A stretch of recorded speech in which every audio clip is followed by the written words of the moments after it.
ಓಂ ಗುರುಭ್ಯೋ ನಮಃ.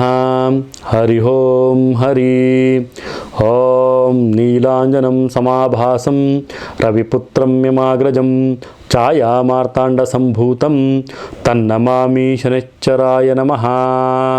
ನಮಸ್ತೆ ನನ್ನ ಪ್ರೀತಿಯ ವೀಕ್ಷಕರೇ, ನಾನು ನಿಮ್ಮ ಡಾಕ್ಟರ್ ಪಂಡಿತ್ ಶ್ರೀ ಸಿದ್ಧಾಂತ ಅರುಣ್ ಶರ್ಮ ಗುರುಜಿ. ವಿಶೇಷವಾಗಿ ಇವತ್ತಿನ ಒಂದು ಸಂಚಿಕೆಯಲ್ಲಿ ನಾವು ಸೂರ್ಯಪುತ್ರನಾದಂತಹ ಶನಿಯ ಒಂದು ವಕ್ರತ್ವ ಏನೀಗ ಪ್ರಾರಂಭ ಆಗ್ತಾ ಇದೆ, ಜೂನ್ 29ನೇ ತಾರೀಕು 12:35 ವಕ್ರಿಯ ಚಲನೆ ಪ್ರಾರಂಭ ಆಗ್ತಾ ಇದೆ. ಏನಪ್ಪ ಇದು ವಕ್ರಿಯ ಚಲನೆ ಅಂದರೆ ಏನು? ಶನಿ ವಕ್ರಿ ಅಂದರೆ ಏನು?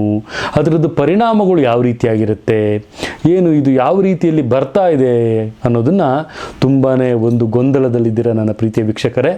ವಿಶೇಷವಾಗಿ ಇದಕ್ಕೊಂದು ಮಾರ್ಗ ನಾನು ನಿಮ್ಗೆ ತಿಳಿಸ್ತೀನಿ.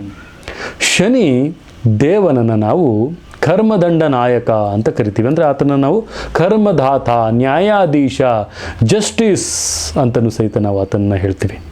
ವಿಶೇಷವಾಗಿ ಭೂಮಿಯ ಪಥದ ಮೇಲೆ ಎಲ್ಲ ಗ್ರಹಗಳ ಸಂಯೋಜನೆ ಆಗುವಂಥ ಸಂದರ್ಭದಲ್ಲಿ ಹಿಮ್ಮುಖವಾಗಿ ಚಲಿಸುವಂತಹ ಒಂದು ವೇಳೆಯನ್ನು ಶನಿ ವಕ್ರಿ ಅಂತಲೂ ಸಹಿತ ಹೇಳ್ತೀವಿ.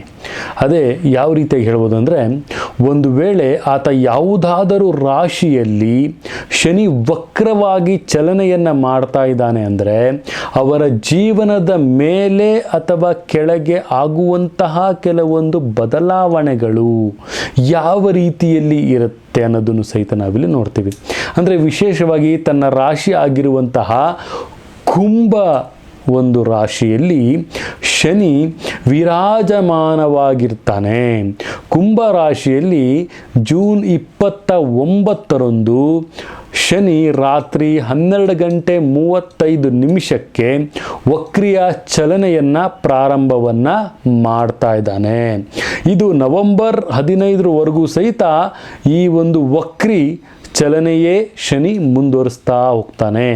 ಶನಿ ಈ ಒಂದು ವಕ್ರಿಯ ಚಲನೆ ಈ 12 ರಾಶಿಯಲ್ಲಿ ಯಾವ ರೀತಿಯ ಒಂದು ಪರಿಣಾಮಕಾರಿಯಾಗಿ ಬೀಳುತ್ತೆ.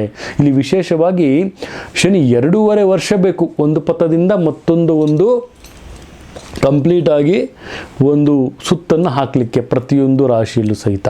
ಸೊ ಈ 2.5 ವರ್ಷ ದಲ್ಲಿ ವಕ್ರಿಯಾಗಿರೋದು ಯಾವಾಗಪ್ಪ ಅಂತ ಹೇಳಿದ್ರೆ, ಶನಿ ದೇವನು ಕುಂಭರಾಶಿಯಲ್ಲಿ ಹಿಮ್ಮೆಟ್ಟುತ್ತಾ ಇದ್ದಾನೆ.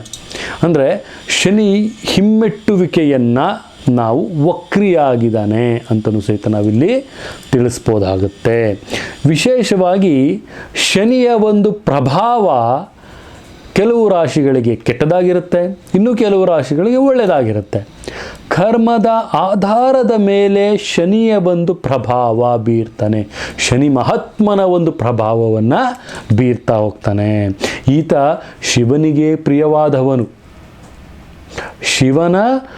ಶಿವನಿಗೆ ಪ್ರಿಯವಾದವನು ಶಿವನಿಗೆ ಬಿಟ್ಟಿಲ್ಲ ಶನಿ. ಹಾಗೆ ಇನ್ನು ಕಡು ಮಾನವರಾದಂತಹ ನಮ್ಮ ಮೇಲೂ ಸಹಿತ ಈತನ ಪ್ರಭಾವ ಬಿಡೋಕ್ಕಾಗುತ್ತಾ? ಕರ್ಮದಂಡ ನಾಯಕನಾದಂತಹ ಶನಿ ಧರ್ಮಕ್ಕೆ ಧರ್ಮವನ್ನು ಕೊಡ್ತಾನೆ, ಕರ್ಮಕ್ಕೆ ಕರ್ಮವನ್ನು ಕೊಡ್ತಾನೆ. ಇದೇ ರೀತಿ ನಮ್ಮ ಒಂದು 12 ರಾಶಿಗಳ ಮೇಲೆ ಯಾವ ರೀತಿಯಾಗಿ ಪರಿಣಾಮಗಳನ್ನು ಬೀರ್ತಾ ಇದ್ದಾನೆ ಅನ್ನೋದನ್ನು ನಾವಿಲ್ಲಿ ನೋಡೋಣ ನನ್ನ ಪ್ರೀತಿಯ ವೀಕ್ಷಕರೇ. ವಿಶೇಷವಾಗಿ ಕುಂಭರಾಶಿಯವರಿಗೆ ಈ ಸಮಯದಲ್ಲಿ ಶನಿ ವಕ್ರಿಯ ಒಂದು ಚಲನೆಯ ಒಂದು ಕಾರಣದಿಂದಾಗಿ ಕುಂಭರಾಶಿಯವರ ಜೀವನದಲ್ಲಿ ಸಾಕಷ್ಟು ಏರುಪೇರುಗಳನ್ನು ಅವರು ಕಾಣಬಹುದು. ಹಾಗೂ ಸ್ನೇಹಿತರ ಜೊತೆಗೆ, ಕುಟುಂಬಸ್ಥರ ಜೊತೆಗೆ ಮನಸ್ತಾಪಗಳು ಕೂಡ ಕಟ್ಟಿಟ್ಟ ಬುತ್ತಿ. ಅದರಿಂದ ಅವರಿಗೆ ತುಂಬಾ ಒಂದು ನೋವಾಗುವಂತಹ ಸಾಧ್ಯತೆಗಳು ಕಂಡು ಬರ್ತವೆ. ಇನ್ನು ನೀವು ಮಾಡುವಂತಹ ಕೆಲಸದಲ್ಲಿ ನಿಮಗೆ ಸಹೋದ್ಯೋಗಿಗಳಿಂದ ಹಾಗೂ ನಿಜ ಜೀವನದಲ್ಲಿ ನಿಮ್ಮ ಅಕ್ಕಪಕ್ಕದವರ ಒಂದು ಕುಟುಂಬದಿಂದ ಸಹಿತ ಮತ್ತು ಸ್ನೇಹಿತರಿಂದ ಅಪಸ್ವರಗಳು ಕೂಡ ಕೇಳಿ ಬರುವಂತಹ ಸಾಧ್ಯತೆಗಳು ಇಲ್ಲಿ ಕಂಡು ಬರ್ತಾ ಇದೆ ನನ್ನ ಪ್ರೀತಿಯ ವೀಕ್ಷಕರೇ. ಯಾವುದೇ ಅಪಸ್ವರಗಳಿಂದ ತಾವು ಹಿಂಜರಿಲಿಕ್ಕೆ ಹೋಗಬೇಡಿ.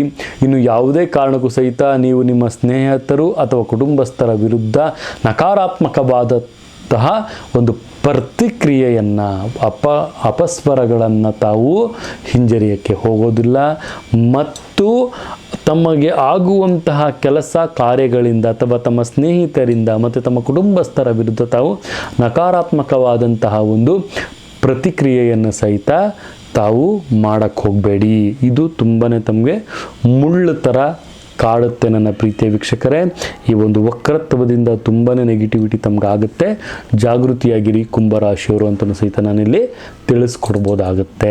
ಇದೇ ರೀತಿ ದ್ವಾದಶ ರಾಶಿಗಳ ಫಲಾನುಗಳ ಮೇಲೆ ಯಾವ ರೀತಿ ಶನಿಯ ಒಂದು ವಕ್ರ ಸ್ಥಾನದಲ್ಲಿ ಬರ್ತಾಗ ಹೇಗೆಲ್ಲ ಯಾವ ವಿಚಾರದ ಬಗ್ಗೆ ಈ ದ್ವಾದಶ ರಾಶಿಗಳು ತುಂಬಾ ಜಾಗೃತಿಯಾಗಿರಬೇಕು ಅಂತ ಈ ಒಂದು ವಿಡಿಯೋದಲ್ಲಿ ನಾನು ನಿಮಗೆ ತಿಳಿಸ್ಕೊಡ್ತಾ ಇದ್ದೆ.